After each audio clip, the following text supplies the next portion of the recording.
how to take stress out of your thinking. The practical application. In the last video, we learned that we can view our life's situations without the accompanying threat of potential pain, which turns on the stress response. In this video, let's discover what the real root of the pain or discomfort is in stressful events or situations. Remember, almost every stress that you feel involves the thought of pain that you must either prepare for or try to avoid, even if it is one that has already happened. Think of a situation or event that you find very stressful. When you have one in mind, think about each of the steps of that event or situation, from its beginning to its natural end. Assess where any real pain happens during each step. Do not include psychological or emotional pain. Focus only on any real physical pain that happened or may happen to you.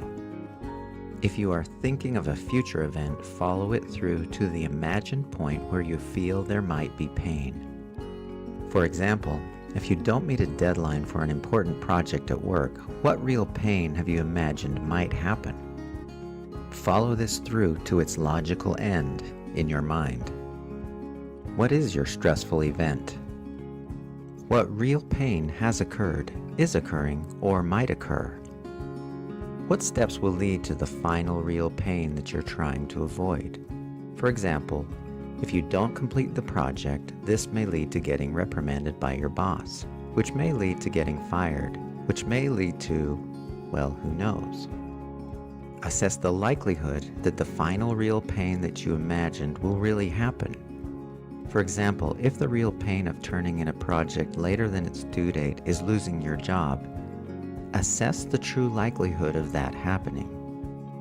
Once you analyze the situation, you may realize that there is no need to activate the stress response because there is no physical threat. Yes, it might be an uncomfortable situation, but not physically dangerous. You realize that you are safe rather than threatened by some future pain that may or may not occur.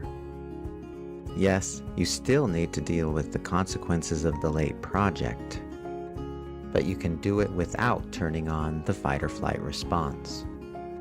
This might be an easy concept to accept intellectually. It is quite another thing to make it a working principle in our lives. We aren't trained to look at things this way. Even the language we commonly use reflects our underlying belief that outside forces are causing our stress. From our earliest days, we accept such common statements as these. This test is stressing me out. You make me mad. She's boring. He hurt my feelings. That kid is so irritating. Having the understanding that you are responsible for the stress that you experience is extremely important. It is important because whenever you feel stress, you can then remind yourself that you are interpreting the situation in a way that results in feeling stressed. It is your own doing. It is important because this understanding also gives you complete power to undo it. When you notice that you're feeling stress, you can immediately take positive measures to do something about it. You can be in control. Dr. Stephen Covey made an extremely important comment in relation to this idea. He said, "If you think the problem is outside of you, that thought is the problem." Take a minute to let Dr. Covey's insight sink in. Now consider this cool little story about a man who comes upon his friend who is outside of his house on his hands and knees, frantically looking for something. The man asks his friend what he's doing. He explains that he lost his car keys. "Oh, well, tell me about where you think you lost them, and I'll try to help you find them." He answers, "I lost them somewhere inside the house." "Well, what are you doing looking for them out here?"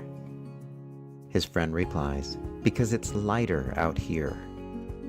If you're ever going to get the upper hand on stress, you need to find the solution in the right place.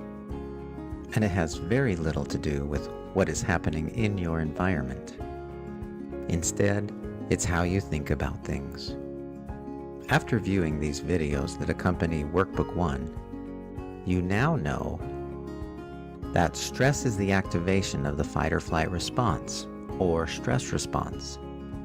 Exactly what triggers the stress response. That it's the threat thought that sounds like, uh-oh. What happens when the stress response turns on? How often it should be on? What happens in the body when it is on? The dangerous effects of chronic stress. That you can control their stress response. And you can turn it off. Now you're ready to learn how to prevent it from turning on altogether. Check out the next set of videos that focus on preventing your stress.